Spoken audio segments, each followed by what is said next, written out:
You ever had that gut feeling something was terribly wrong? That's where I found myself, standing at my kitchen window, staring into the darkness of my neighbor's backyard. We'll call him Mr. Morton.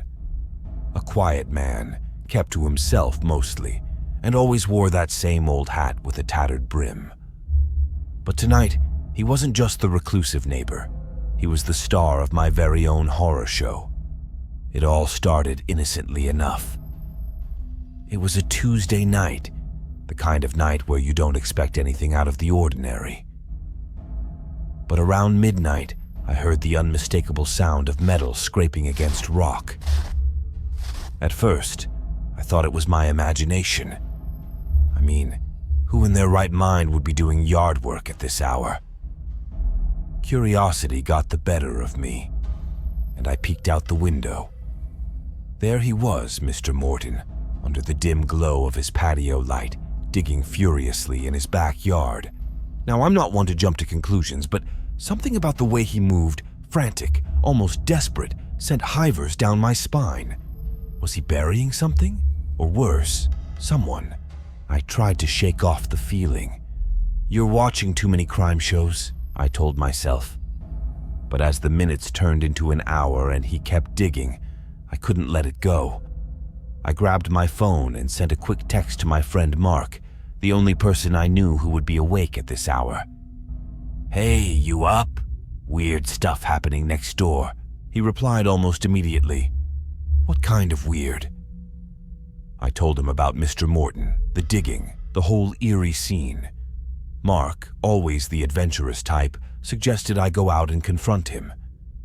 "What's the worst that could happen?" he joked. Easy for him to say. He wasn't the one staring into the face of potential murder. I decided to stay inside, but kept a watchful eye on Mr. Morton. Around 2 a.m., he finally stopped digging. He wiped his brow, looked around nervously, and then disappeared into his house. I thought about calling the police, but decided against it. What would I tell them? My neighbor likes to garden at night?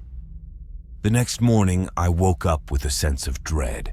The events of the night before seemed almost surreal, like a bad dream. But when I looked out the window, there it was, a freshly dug patch of earth in Mr. Morton's backyard. I couldn't let it go. I needed to know what he had buried. That evening, I waited until darkness fell. Armed with a flashlight and a whole lot of apprehension, I sneaked into Mr. Morton's backyard. The air was thick with tension, and every rustle of the leaves made my ear trace. I reached the patch of disturbed soil and began to dig. The further I dug, the more I regretted not calling the police. What if I found something I couldn't unseen? After what felt like an eternity, my shovel hit something solid. I took a deep breath and brushed away the dirt. It was a wooden box. My hands trembled as I pried it open, expecting the worst. But instead, I found old photographs, letters. I was confused. This wasn't what I had imagined. The sound of a throat clearing behind me nearly made me jump out of my skin. I turned to see Mr. Morton standing there, his expression unreadable. "You're probably wondering why I buried these," he said quietly. I nodded, too stunned to speak. He sighed. "They belonged to my late wife. She passed away last year. I thought burying them would help me move on, but it seems it only stirred up more ghosts." I felt a mix of relief and embarrassment. Here I was, expecting to uncover a dark secret, only to find a man grieving in his own peculiar way. "Sorry," I mumbled, handing him back the box. I thought..." He gave a sad smile. "It's okay. Grief makes us do strange things." As I walked back to my house, I realized how quick I had been to judge, to jump to the worst conclusions. Sometimes the scariest monsters aren't the ones lurking in the dark, but the ones in our own minds. I always prided myself on being the good neighbor. You know, the type who waves hello, helps with the occasional yard work, and keeps to themselves otherwise. But living next to the Thompsons challenged every notion I had about neighborly conduct. The Thompsons were an eccentric bunch. There was Mr. Thompson, a wiry man with glasses that seemed too big for his face, Mrs. Thompson, a kind but distant woman, and their son, Greg. Greg was a peculiar kid, always wearing a different mask every time I saw him. One day it was a superhero mask, the next a horror movie monster, and sometimes just an animal face. I chalked it up to quirky behavior and let it be. It wasn't until one chilly autumn evening that things started to get unnerving. I had come home late from work, tired and looking forward to nothing more than a quiet night in. As I walked up to my door, I noticed something out of place. There, on my porch, was one of Greg's masks, a grotesque, twisted face with hollow eyes. It wasn't unusual for his masks to end up in odd places, but this felt deliberate. I picked it up, intending to return it the next day. That night, I couldn't shake off the feeling of being watched. I double-checked my doors and windows before bed, something I rarely did. Around 2 a.m., I woke up to the sound of footsteps on my porch. I listened intently, heart-poundingly, but after a few minutes, the footsteps faded away. Just a raccoon, I told myself, thought didn't bring much comfort. The next morning, I found another mask on my porch.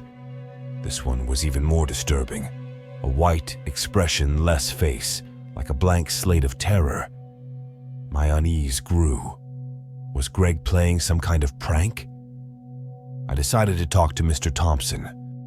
"Hey, Mr. Thompson," I greeted him over the fence. "Greg left a couple of his masks on my porch the last 2 nights. Thought I'd return them." Mr. Thompson looked puzzled. "Greg hasn't been home for the past few days.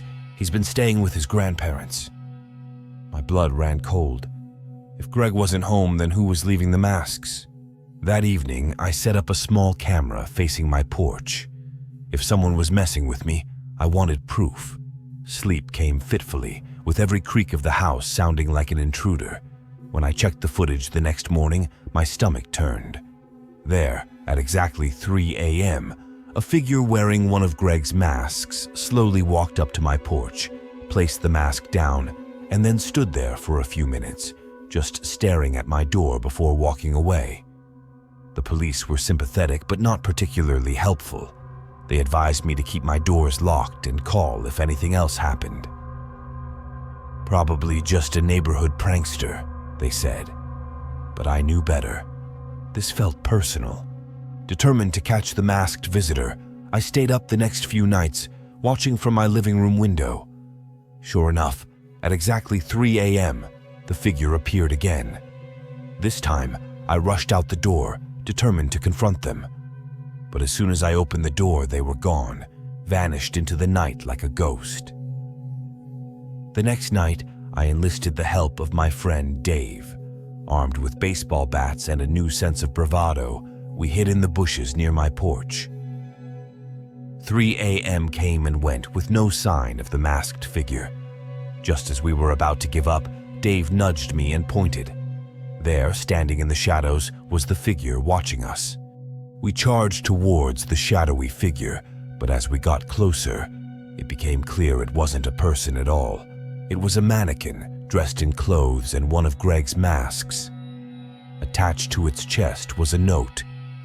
"Stop looking or else." Fear turned into rage. Who was doing this? Why target me? I didn't have any enemies, at least none that I knew of. The next day, I shared the incident with Mr. Thompson. He was as baffled as I was and promised to keep an eye out. The following nights were eerily quiet. I thought maybe the scare tactic had worked, and whoever was behind this had given up. But then, one night, as I was drifting off to sleep, I heard a whisper. A faint, chilling voice that seemed to come from inside the house. "I warned you." My blood ran cold. I bolted upright, searching for the source. Nothing. Just darkness and silence. The masks stopped appearing after that, but the feeling of being watched never left. To this day, I wonder if it was just a cruel prank or something more sinister. All I know is, sometimes the scariest monsters are the ones hiding in plain sight, waiting for the perfect moment to strike.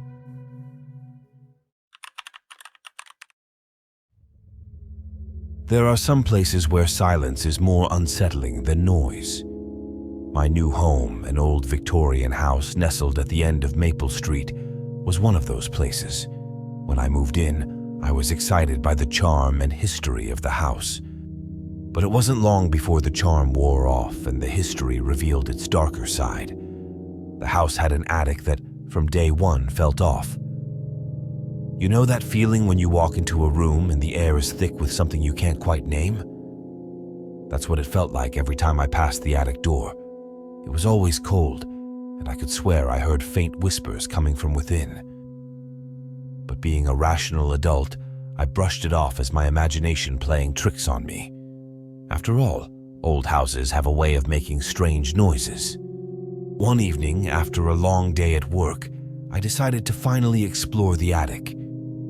Armed with a flashlight and a sense of trepidation, I climbed the creaky stairs. The door resisted as I pushed it open, revealing a space cluttered with old furniture, dusty boxes, and cobwebs. As I stepped inside, the whispers grew louder, clearer.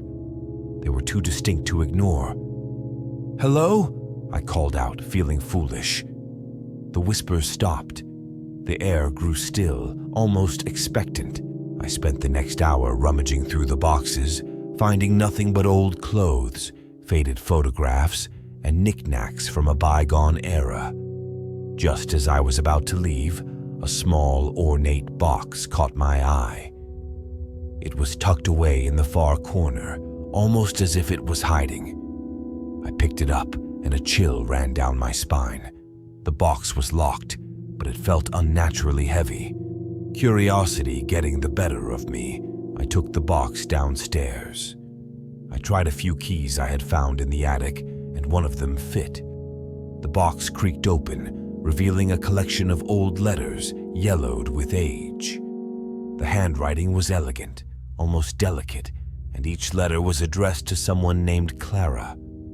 The letters spoke of love, loss, and a tragic accident that had befallen a young girl named Eliza.